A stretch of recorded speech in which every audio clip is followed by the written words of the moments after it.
Hello, beautiful people, and welcome. Today, we are going to talk about something special. It's a story that many of our fellow Filipinas are living. It is a story of love that crosses oceans. We see it a lot on social media, don't we? A Filipina finds her happily ever after with a charming man from the land down under Australia. This isn't just a simple romance. It is a journey of two worlds coming together. It's about learning new things, trying different foods, and understanding a completely different way of life. This is a topic that so many of you have asked me to talk about, and I am here to listen and to share. Why is this so interesting for us? I think it is because love is a universal language, but how we express it can be very different. We, as Filipinas, grow up with certain ideas about family, respect, and courtship. We have our pananilbihan and our deep family ties. Then we meet someone from a culture that is more direct, more laid back, and maybe a little less formal. It's like watching a real-life movie unfold. You are the main character.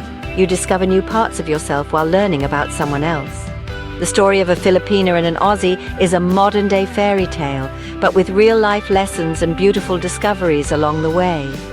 Many of us dream of finding a partner who understands us and loves us for who we are. When that person comes from a different background, it adds a layer of excitement and adventure.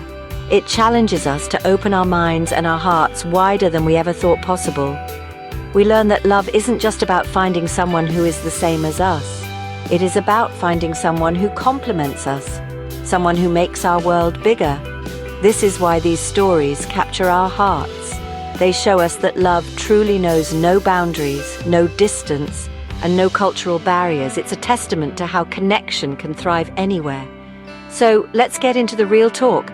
This is not just about the kilig moments we see online. This is about the real, everyday journey of making a relationship work when you come from different worlds. It's about patience, communication, and a lot of understanding.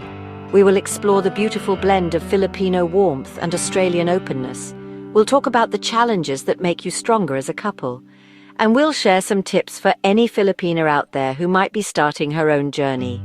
So grab your coffee, sit back, and let's dive deep into this fascinating world of cross-cultural love. This is going to be a good one. One of the first things you will notice is the difference in communication. We Filipinas are often non-confrontational. We use a lot of indirect language to be polite. We might say maybe when we really mean no. An Australian man, on the other hand, is usually very direct. He will tell you exactly what he thinks and feels. At first, this can be shocking. You might think he is being rude or too blunt, but you soon learn that this is his way of being honest and clear. He is not trying to hurt your feelings. He is just being straightforward. This teaches you to also be more open about your own thoughts. Then there is the concept of family. In the Philippines, family is everything. Our decisions often involve our parents, our siblings, and even our titos and titas. We live with our parents until we get married. An Australian man grows up in a more individualistic culture. Young people are encouraged to be independent. They often move out of their parents' house at a young age. When he meets your big extended family, it can be overwhelming for him. He might not understand why you need to ask for your parents' permission for certain things, but he will also see the beauty of our close family bonds and the support system we have. Let's talk about dating expectations. Filipino courtship can be slow and traditional. We have the concept of ligaw, where the man proves his intentions over time. In Australia, dating is often more casual and relaxed. A guy might ask you out for a coffee or a beer just to get to know you. There isn't as much pressure for it to lead to something serious right away. This can be confusing at first. You might wonder, is this a real date?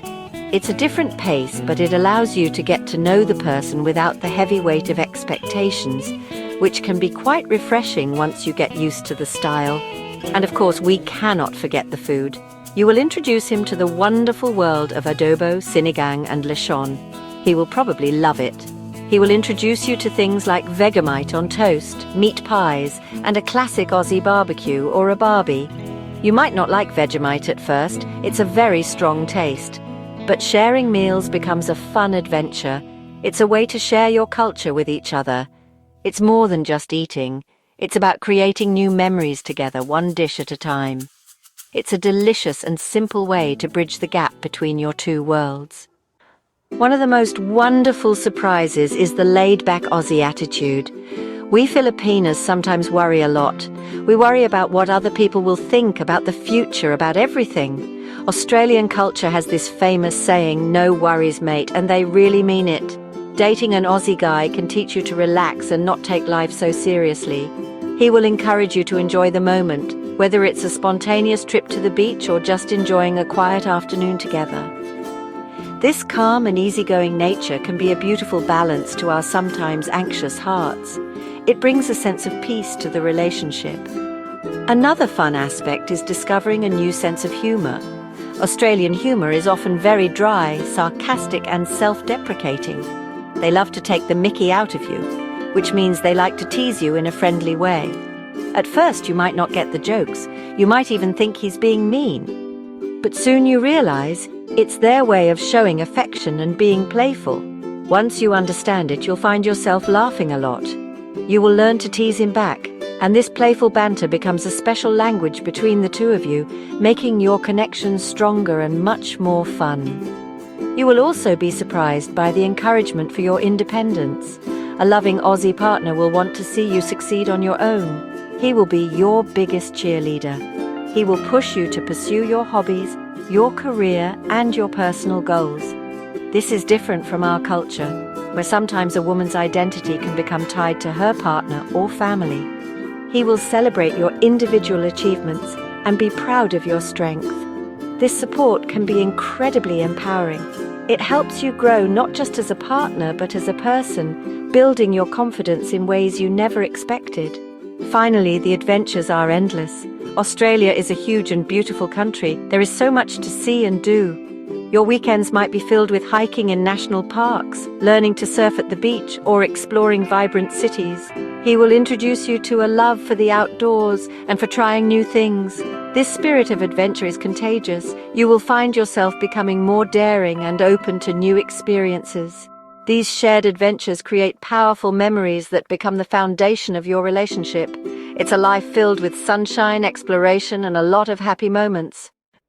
Of course, no relationship is perfect. There will be challenges. One of the biggest hurdles can be the tampo. We Filipinas are known for our tampo, where we become quiet and distant when our feelings are hurt. An Australian man might not understand this at all. He is used to direct communication. If you are upset, he will expect you to tell him why. Your silence will only confuse him. The key here is to meet in the middle. You have to learn to express your feelings more directly, and he has to learn to be more patient and sensitive when he senses that you are unhappy. Another challenge can be managing family expectations, especially from our side. Your Filipino family might have certain expectations about your partner. They might wonder why he doesn't do things in the traditional Filipino way. He might feel a lot of pressure during family gatherings. The best way to handle this is to be a bridge between them. Explain your culture to him beforehand. Explain his culture to your family. Help them understand each other's perspectives. It takes time, but with love and patience, they will see the good man you chose and embrace him as one of their own. Money can also be a topic of misunderstanding. In our culture, it's common for children to support their parents financially. This might be a foreign concept to your Australian partner, whose culture emphasizes financial independence. He may not understand why you send money back home. It's important to have an open and honest conversation about finances early on. Explain that for you, helping your family is an act of love and responsibility. When he understands the cultural context, he is more likely to be supportive. Clear communication about money prevents future conflicts and builds trust. So my advice to any Filipina considering this journey is simple. Be open, be patient, and be yourself. Be open to learning a new culture and a new way of communicating. Be patient with him and with yourself as you both navigate your differences. And most importantly, always be true to your values while respecting his. A successful cross-cultural relationship is a beautiful dance. It requires both partners to learn each other's steps. It will not always be easy. But if the love is real, it is a dance that is worth every single step. It can lead to a lifetime of happiness, growth, and adventure.